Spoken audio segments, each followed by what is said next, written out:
Assalamualaikum warahmatullahi wabarakatuh. Jumpa lagi bersama saya dengan Kang Awi Tiger dalam acara Angkat Bicara. Baik, pada kesempatan hari ini kita akan membahas tentang isu wabah yang sedang heboh di mata dunia. Nah, bagaimana keseruan pembahasan kita pada hari ini? Jangan kemana-mana, tetap di Angkat Bicara.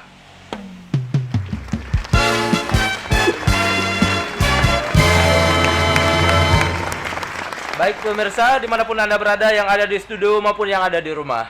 Pada kesempatan ini, saya sudah mengundang tamu-tamu kita yang akan mengupas mengenai COVID-19 yang sedang heboh di mata dunia. Baik, di sini sudah hadir Pak Burhanuddin, Kepala Puskesmas Kuta Cegli. Selamat datang Bapak. Di samping itu juga sudah hadir Pak Nabani, anggota DPRK Dapil 1 Aceh Besar. Selamat datang Pak Dewan. Di samping itu juga sudah hadir Pak Adelan, PLT Camat Kota Cegli. Juga di samping itu sudah hadir Pak Mahfud. Selamat datang sebagai Kapolsek Kota Cegli. Di sini juga sudah hadir Babinsa Pos Ramil Kota Cegli, Pak Suko. Selamat datang. Mungkin untuk pertama sekali akan langsung saya tanyakan kepada Pak Dewan. Nah, Pak Dewan, sejauh ini langkah-langkah apa saja yang dilakukan oleh pemerintah Aceh Besar terkait COVID-19 ini? Ya, terima kasih Kang Awir. Saya selaku anggota DPR dari Dapil 1 Aceh Besar, tentunya kami harus mendesak pemerintah Aceh Besar untuk menganggarkan anggaran untuk penyelesaian kasus COVID-19 ini di Aceh Besar. DPR adalah sebagai pengawasan dan penganggaran, juga membuat undang-undang. Yang dilakukan oleh pemerintah Aceh Besar, kami melihat sudah tepat. Sekarang ini sudah ada kepada penganggaran untuk persoalan menyelesaikan COVID-19 ini. Pemerintah Aceh Besar dari beberapa hari yang lalu membahas di DPR. Hasilnya saya melihat hari ini tanggal 2 April 2020 sudah dianggarkan oleh pemerintah Aceh Besar. Saya melihat kegunaannya untuk apa? Untuk tempat isolasi di kecamatan-kecamatan. Mungkin ada perencanaan juga dapur umum saya melihat, tapi kita harus koordinasi kembali juga pada obat-obatan di Aceh Besar. Nah, saya melihat untuk obat-obatnya menarik karena setiap di puskesmas saya melakukan pengawasan, turun ke lapangan, mungkin sangat berkurang dengan perhatian pemerintah Aceh Besar ini dengan anggaran yang dianggarkan, kalau tidak salah saya 48 miliar. Tadi para pimpinan juga sudah rapat di Janto membahas hal ini. Mungkin beberapa hari ke depan kita sudah ada informasi dari Sekretariat DPR Aceh Besar untuk penanganan ini. Kita sudah melihat keseriusan pemerintah Aceh Besar dalam hal ini Bupati, mungkin akan mintakan kepada camat-camat, mungkin dalam 2 hari ke depan pasti akan diadakan rapat di tingkat kecamatan-kecamatan mungkin untuk menyelesaikan persoalan ini. Oke, terima kasih buat Pak Nabani yang sudah menyampaikan informasi kepada kita pada siang hari ini. Sebagaimana kita ketahui bahwa Pak Nabani ini adalah salah satu dewan yang sangat proaktif dalam hal bersosial dengan masyarakat. Mungkin untuk selanjutnya kita akan menanyakan kepada Pak Adelan. Nah, Pak Adelan, terkait dengan lockdown yang dilakukan oleh masyarakat masing-masing di setiap desa, apakah itu sudah ada instruksi dari camat sebelumnya? Silahkan Bapak untuk menyampaikan. Terima kasih. Sebenarnya memang kadang-kadang ada hal yang baik dilakukan, sebenarnya bukan berarti kita menolak. Pada hari ini kami selaku pihak kecamatan bersama Muspika semuanya, artinya kami menjalankan tugas sesuai dengan perintah atau surat edaran yang ada dari kabupaten.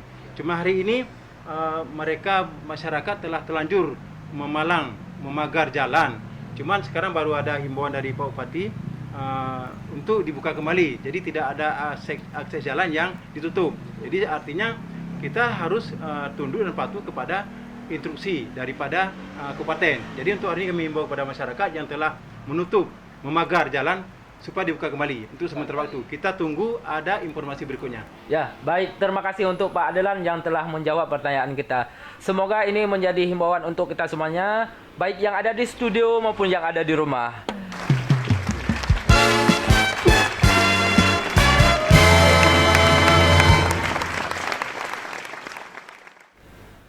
Dalam kesempatan ini kita minta kesediaan waktu Pak Burhanuddin untuk menjawab pertanyaan saya, yaitu bagaimana bahayanya virus corona ini sehingga bisa menular ke orang lain. Silakan Bapak untuk menyampaikan. Terima kasih Bung Munawir yang telah menanyakan bagaimana bahayanya virus COVID-19 ini kepada masyarakat. Ya kan? Yang pertama sekali yang harus kita pahami terlebih dahulu adalah bagaimana proses penularannya. Ya kan? Jadi proses penularan virus COVID ini dia bisa dengan cara udara. Apabila ketika kita berbicara dengan lawan bicara kita berdekatan, kemudian dengan kita berbicara berdekatan, ini udara yang keluar dari saluran pernapasan kita kemudian sampai kepada teman kita, ini salah satu media ataupun alat untuk penularan virus COVID Corona 19 ini. Itu yang pertama. Yang kedua, cara penularan juga dengan bersalam-salaman, ataupun kalau ibu-ibu kita lihat sekarang banyak sekali cipika-cipiki. Ini paling rentan kalau masyarakat baik bersalaman dengan cipika-cipiki itu untuk penularan virus corona tersebut. Inilah yang harus dihindari oleh masyarakat untuk mencegah masyarakat dari bahaya virus corona ini.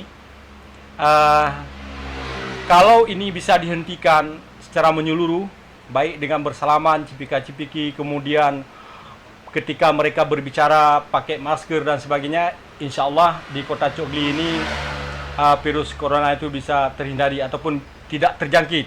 Tepuk tangan dulu buat selanjutnya mungkin menurut Kapolsek bagaimana situasi Kamtibmas Kecamatan Kota Cogli ini dengan isu COVID-19 ini. Jadi sedikit saya jelaskan pada audiens atau masyarakat bahwa Polri bekerja ada payung hukumnya. Jadi Polri dalam bekerja ada undang-undang, ada peraturan menteri misalnya, ada peraturan Kapolri, kemudian ada surat edaran, dan dalam hal ini ketika negara kita sedang dilanda virus corona atau Pak Kapuskesmas bilang tadi yang lebih dikenal dengan COVID-19. Jadi mungkin saat ini ada maklumat dari pimpinan Polri yaitu Kapolri, kemudian ada juga himbauan dari Forkopimda ataupun Forkopim Kabupaten. Kemudian berdasarkan itulah Polri bekerja. Jadi seperti penjelasan Pak Kapus tadi bahwa virus corona ini berkembang atau sangat senang ketika ada perkumpulan orang yang ramai. Jadi ketika ada perkumpulan orang yang ramai itu terjadilah seperti yang Pak Kapus bilang tadi, bisa jadi salam-salaman, bisa jadi ibu-ibu misalnya udah lama nggak ketemu cipika-cipiki. Jadi itulah yang kita hindari sebenarnya. Dihambat atau dijelaskan bahwa untuk sementara tidak boleh ada pesta perkawinan dulu. Kemudian dengan penjelasan kita pun diterima secara baik oleh Pak Kepala Desa seluruh Kota Cogli itu. Mungkin demikian dari saya. Ya, luar biasa sekali ya. Baru saja kita mendengar apa yang disampaikan oleh Pak Mahfud. Patutnya kita mengapresiasi ya kinerjanya mereka siang dan malam sehingga masyarakat lebih terasa aman. Ya, selanjutnya kita akan menanyakan ke Pak Suko sebagai Babinsa Pos Ramil Kota Cogli. Bagaimana Pak Suko dan anggota lainnya dalam hal menyikapi COVID-19 ini di wilayah Kota Cogli? Silakan Pak Suko. Terima kasih Ngawir Teger atas waktu yang diberikan. Untuk menyikapi masalah seperti ini, kami dari Pos Ramil dan pribadi selaku Babinsa di wilayah selalu bekerja khususnya bersama selalu dengan Polri dan Muspika Kecamatan Kota Cotgli, ya kan?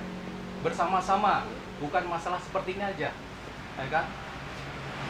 Yang seperti yang udah-udah dalam mungkin masalah musibah, bencana alam, kami selalu antusias dan menyikapi masalah COVID-19 ini, ya, kami selalu bekerja sesuai dengan instruksi pemerintah atau atasan, ya, bekerja selalu persuasif untuk meredam amarah atau emosional warga Kota Cotgli. Demikian.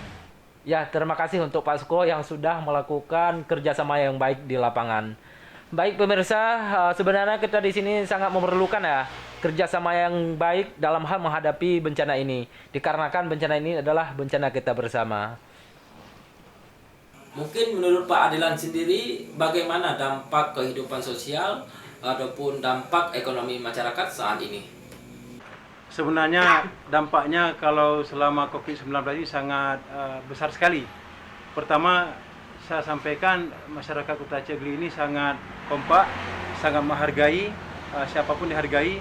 Seolah-olah kalau tidak bersalaman itu belum arti menyayangi. Tapi hari ini mereka ketika bertemu mau pinginnya bersalaman. Tapi kami sudah jelaskan kepada masyarakat bahwa untuk sementara ini kita boleh bersentuhan tangan dengan tangan.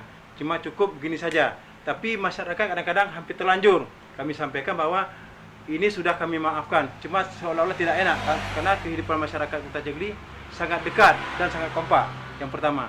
Yang kedua, ada warga-warga Kota Cotgli yang bekerja di luar. Misalkan ada buruh kasar atau yang jadi pedagang. Kadang-kadang mereka meliburkan diri sendiri. Kalau mereka menganggap hari ini tidak nyaman, mereka tidak keluar. Itu dampaknya daripada COVID. Mereka khawatir, jangan-jangan nanti ketemu sama orang, apalagi kalau tidak bersalaman di luar, mungkin dari uang. Karena dari uang kertas itu mungkin ada 5 jam virus itu hinggap. Jadi mereka sekarang sudah khawatir ketika menerima uang kembali dari orang yang tidak dia kenal. Bahkan mungkin uang-uangnya pun dipakai sabun supaya kumannya larut dalam air. Itulah dampaknya. Mungkin ini yang dapat saya sampaikan. Baik, terima kasih untuk Pak Adilan yang sudah menjawab pertanyaan saya, dan juga terima kasih untuk para tamu undangan yang sudah hadir menemani saya dari awal sampai terakhir, dan juga terima kasih untuk para pemirsa yang sudah menyaksikan bincangan kita di siang hari ini. Harapan saya jangan ada yang keluar rumah sebelum wabah virus ini berakhir. Saya akan Awir pamit undur diri. Assalamualaikum warahmatullahi wabarakatuh.